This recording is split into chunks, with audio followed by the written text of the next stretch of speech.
Sikhism की ऐसी ऐसी कहानियां हम आप तक लेके आए हैं जो भारत ही नहीं बल्कि विदेशों में भी अपना परचम लहरा रहे हैं। विदेशों में आज सिख खूब नाम कमा रहे हैं और सिख धर्म की पताका को पूरे विश्व भर में लहरा रहे हैं। हमने आपको सिखिज्म इन दुबई से लेकर सिखिज्म इन युगांडा तक की हर कहानी से रूबरू करवाया है। आज फिर हम एक ऐसी ही कहानी आप तक लेके आए हैं जो है इंडोनेशिया की। इंडोनेशिया एक इस्लामिक देश, लेकिन यहाँ भी सिख धर्म फल फूल रहा है। आइए जानते हैं कैसे। नमस्कार, मेरा नाम है रीटा। आज की वीडियो में मैं आपको सिखिज्म इन इंडोनेशिया की कहानी सुनाऊंगी। उससे पहले अगर आपने अभी तक चैनल को सब्सक्राइब नहीं किया तो जल्दी कर लीजिए। वीडियो पसंद आएगी तो लाइक कर लीजिएगा। कमेंट सेक्शन में आप इस वीडियो को दुनिया के कौन से कोने से देख रहे हैं हमें जरूर बताइएगा। चलिए वीडियो की शुरुआत करते हैं। इंडोनेशिया एक इस्लामिक देश जिसकी आबादी लगभग 28 करोड़ के आसपास है। 2023 की एक रिपोर्ट बताती है यहाँ करीब 47 लाख हिंदू रहते हैं और 15,000 के आसपास सिख। इंडोनेशिया एक ऐसा देश है जहाँ हर धर्म का सम्मान होता है, जिसका सबसे बड़ा प्रमाण है यहाँ रह रहे सिख, जिनकी आबादी मात्र 15,000 है, लेकिन इंडोनेशिया में करीब 11 गुरुद्वारे हैं। दुनिया की सबसे बड़ी गणेश भगवान की मूर्ति भी यहीं मौजूद है, जो इस देश की धर्म निरपेक्षता को दर्शाता है। आज हम आपको मात्र 15,000 सिखों वाले इस देश में मौजूद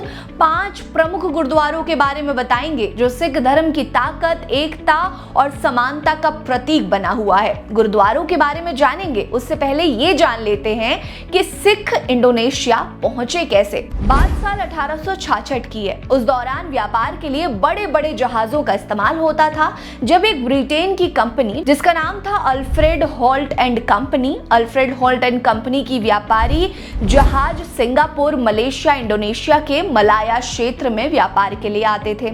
1920 में ये व्यापारी जहाज जकार्ता के तांजुंग प्रियोक बंदरगाह में व्यापार के लिए आए। तब उसमें करीब 20 लोग सिख समुदाय के मौजूद थे, जो कि जहाज की सुरक्षा का जिम्मा उठाए हुए थे। एक जहाज कई महीनों तक एक ही बंदरगाह पर रहता था, इसीलिए इन सुरक्षा कर्मचारियों के परिवार वाले भी उनके साथ रहा करते थे। इसी दौरान उन लोगों ने कंपनी की तरफ से मिले रहने के कमरों में से एक कमरे में हर रविवार को संगत लगानी शुरू कर दी, जहां लोग कीर्तन और लंगर का आयोजन किया करते थे। इसी दौरान उन्होंने 1925 के दौरान तांजुंग प्रियोक में 500 स्क्वायर मीटर जमीन खरीदी और वहीं पर पहली बार आधुनिक रूप से गुरुद्वारे की नींव रखी थी।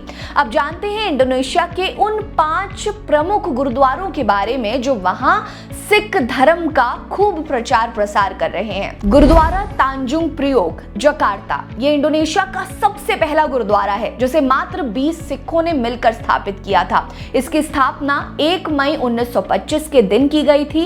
इस गुरुद्वारे को गुरु नानक सिख मंदिर भी कहा जाता है। ये गुरुद्वारा जकार्ता के हार्बर क्षेत्र में स्थित है। इस क्षेत्र में करीब 600 सिख रहते हैं। यहाँ रोजाना सुबह 6 बजे से 9 बजे तक धार्मिक अनुष्ठान किए जाते हैं। जकार्ता में सिखों का पहला गुरुद्वारा बनाने के लिए जकार्ता में रहने वाले सिख परिवारों ने लगभग 500 गिल्डर जमा किए। ये एक तरह की पुरानी डच मुद्रा है। इसका चंदा इकट्ठा करके जमा किया गया। इस गुरुद्वारे को पहली बार लकड़ियों से बनाया गया था, जिसके पहले अध्यक्ष सरदार प्रताप सिंह गली थे।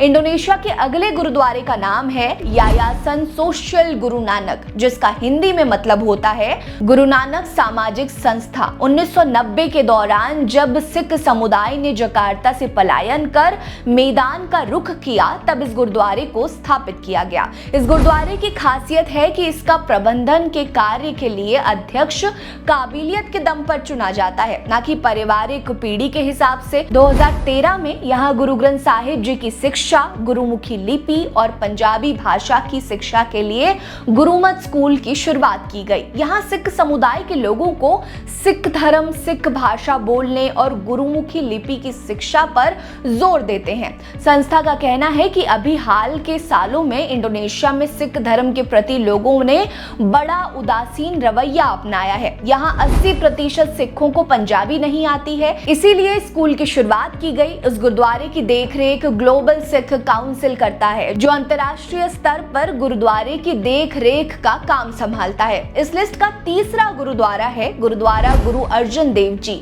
जो कि मैदान में है। गुरुद्वारा श्री अर्जन देव जी की स्थापना 1 जून 1953 को हुई थी। ये गुरुद्वारा पोलोनिया में स्थित है, जो कि मैदान में पड़ता है। इस गुरुद्वारे की देखरेख यायासन सोशल सिख गुरुद्वारा ही करता है। इस फाउंडेशन में 14 सदस्य हैं। गुरु अर्जन देव जी सिखों के 5वें गुरु थे, जो मुगल शासक जहांगीर के हाथों शहीद हो गए थे, और उन्हीं के नाम पर यह गुरुद्वारा स्थापित किया गया है, जो सिखिज्म की पताका को दुनिया भर में लहरा रहा है। अगला गुरुद्वारा है पासर बारू गुरुद्वारा। 1955 में जकार्ता में पासर बारू गुरुद्वारा की शुरुआत की गई थी। इसकी शुरुआत 11 सदस्यों वाली समिति के बनाए गए ट्रस्ट ने की थी। शुरुआत में ये गुरुद्वारा केवल एक कमरे से शुरू किया गया था, लेकिन 1970 में सिख समुदाय के लोगों के मिले हुए दान से इसे 2 मंजिला इमारत के रूप में खड़ा किया गया। 2003 में फिर से गुरुद्वारे का पुनर्निर्माण हुआ, और जो इमारत आज खड़ी है वो तभी बनाई गई थी। इस लिस्ट का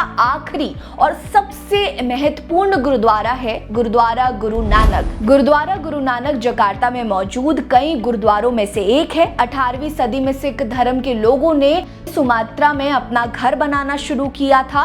तब वो किसान, मजदूर और व्यापारी के रूप में खुद को स्थापित करने लगे। इस दौरान एक के बाद एक कई गुरुद्वारों का निर्माण किया गया, जिसमें से गुरु नानक गुरुद्वारा भी शामिल है। इस गुरुद्वारे का निर्माण 3 सिखों ने किया था, जिनका नाम हरदजन सिंह भुल्लर, चरणजीत सिंह मेसनपुर और बलवंत सिंह राहल है। ये गुरुद्वारा 2000 वर्ग मीटर में फैला हुआ है, जिसमें छोटे बच्चों के स्कूल भी मौजूद हैं और जूनियर हाई स्कूल भी मौजूद है। आज इंडोनेशिया में ये पूरी कोशिश की जा रही है कि वहां रह रहे लोग अपनी संस्कृति और धरोहर को ना भूलें, और यही वजह है कि यहाँ की गुरुद्वारे कमेटी इसके लिए लगातार प्रयासरत है। इतनी कम आबादी होने के बावजूद भी 11 गुरुद्वारों का होना अपने आप में एक बहुत बड़ी बात है।